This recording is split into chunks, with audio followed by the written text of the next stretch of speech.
Cock-a-doodle-doo, motherfuckers. It's Saturday morning. Yes, I know I look like I've just got out of bed, and that's because I have, about an hour ago. And I'm starving, so I'm going to make a sexy, beautiful, wonderful breakfast steak sandwich for my breakfast. This thing is outrageously sexy. It's just the hottest thing you're ever going to put in your mouth. If you're in a relationship, watch out, because this is the tennis coach of sandwiches, right? It's the office co-worker that your wife told you not to worry about. The essential business trips with that hot flipping secretary you've got. It's the late nights at work. That's what it is.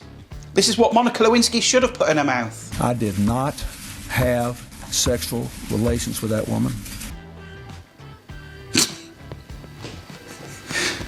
You know, we really do stray further from our Lord Jesus Christ, don't we? I'm not even religious, don't know why I said that. So let's get on with it. Let's make this sandwich. So I'm starving. Don't forget to like, share and subscribe and watch all the way through so you don't miss a step. So come on then, let's get on with it. Let's make this steak sandwich. Ooh. So, I've got my steak here. Look at this. Ah, it's a thing of beauty, that, isn't it? Well, unless you're vegetarian. And if you are, I'm sorry. And what I'm going to do is slice it up. So I'm going to take off some of that thick fat on the outside. And once it's nicely trimmed, we're just going to slice it nice and thin. Kind of like that sort of size. So I'm going to run through this. I'll see you in a second. I did not have sexual. So there is our steak, nicely sliced up. Now what we're going to do is season it up. Okay, get some flavour on that steak. So the first thing I'm going to do is add some oil. Could use olive oil, but I'm going to use rapeseed today. I'll say about a tablespoon. Some black pepper, because beef loves pepper. Let's get plenty on there. Then 1 small clove of garlic, just minced in there. Grate it in. I don't want too much on the beef, because we're going to put some in the potatoes as well. Then I'm going to add some cayenne, probably 1/4 teaspoon. Because listen, right, if you go overboard with it, it'll blow your bloody head off. Yeah, it's hot stuff. And then just get in there and mix it up with your hands. Now I'm not adding any salt at this point because salt draws out moisture.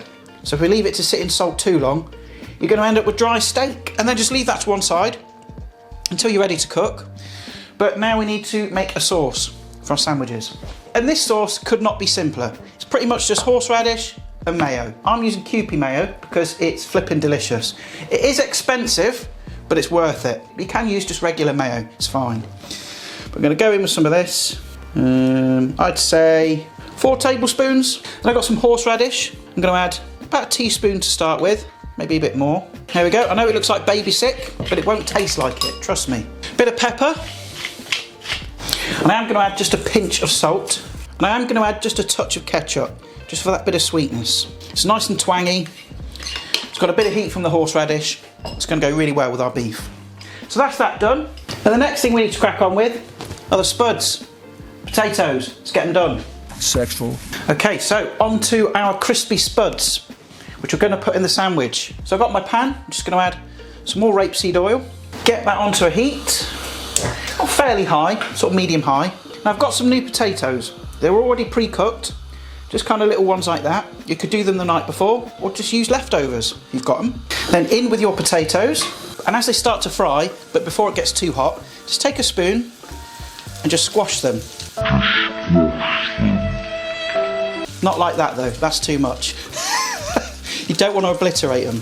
Sort of like into little kind of hockey pucks. And we're just going to fry these for a couple of minutes. Because they're already cooked, remember. What this is going to do is just create more surface area so you get them nice and crispy. We've also got some nice rosemary. I'm going to chuck that in as well. Take a sprig and just kind of smush it up in your hands. Chuck that in. I'm also going to take a garlic clove, just kind of smash that up. Chuck that in as well. And of course we're going to add some butter. A nice generous knob. And to my American friends, if you want to know what a knob of butter is, it's about that much. In it goes. And we're going to season them up because we've added no salt or pepper yet. A little bit of salt, not too much because there's going to be salt in the butter as well. And then just fry them up, get them nice and crispy. It's going to take a couple of minutes. You could just have that with some eggs and you're done.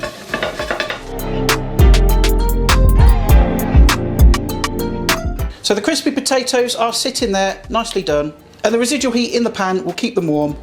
And then we're going to use this pan to fry our steak. Now what I am going to do is just before we fry the steak is I'm going to toast up my buns. I'm going to get those in there, nice and hot. I'm not going to put any butter in there because, well, the brioche has got butter in it already. And I'll toast those for a couple of minutes until they're nice and golden brown.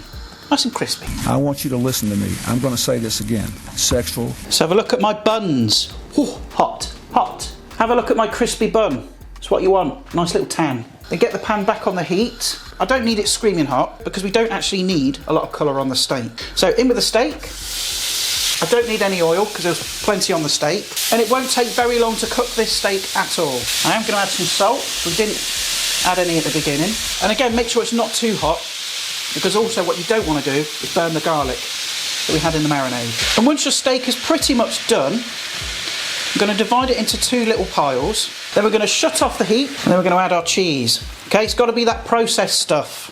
No fancy cheeses here. This stuff just works. Cheddar whizzes! Don't ask me why, it just does. Burgers, things like this, there's no other competition.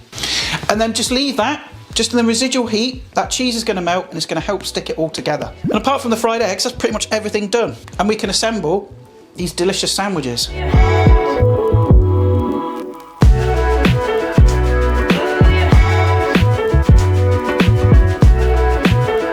Right, let's assemble our sandwiches. I'm going to start with some of that sauce on the bottom. You don't need a lot, it's just meant to complement the beef and everything else. And I'm going to add some of our gorgeous crispy potatoes. And they're still nice and warm. You might think I've gone crazy putting potatoes in a flipping sandwich. We've had a chip butty, haven't you? Same thing really. Then what I'm going to do, with great care and attention, is get our little mounds of meat, our steak, and just kind of slide that on the top. Oh, this could fall over and become a big mess. In she goes. Oh, we've had a casualty. Never mind, just pile it all back on. And I'm going to add a couple of slices of red onion. I don't think the egg's going to flip in fit, you know. We'll make it fit. I've had to trim off some of the white to make them fit. Let's get them on. Ooh. And then on with the lids. That's ridiculous, isn't it? It's going to taste good though, isn't it? Right, I'm going to take the thumbnail, and then we'll get stuck in.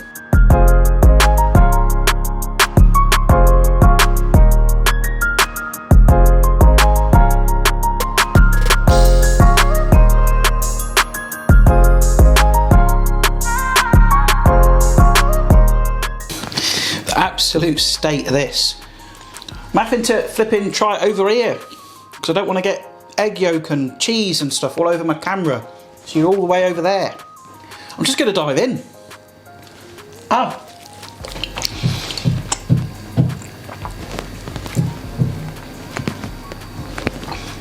Who's banging?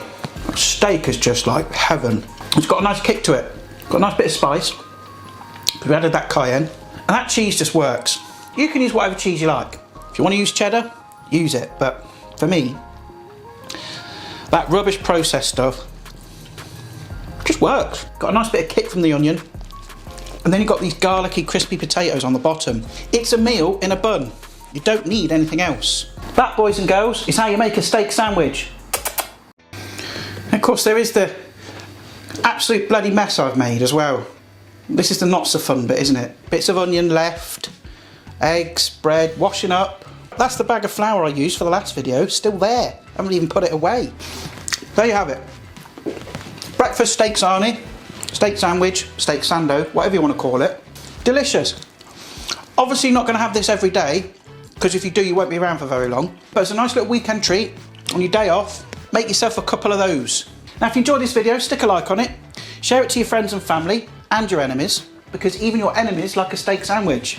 And make sure to subscribe if you haven't already. And I'll see you sexy lot. Sexual. In the next video.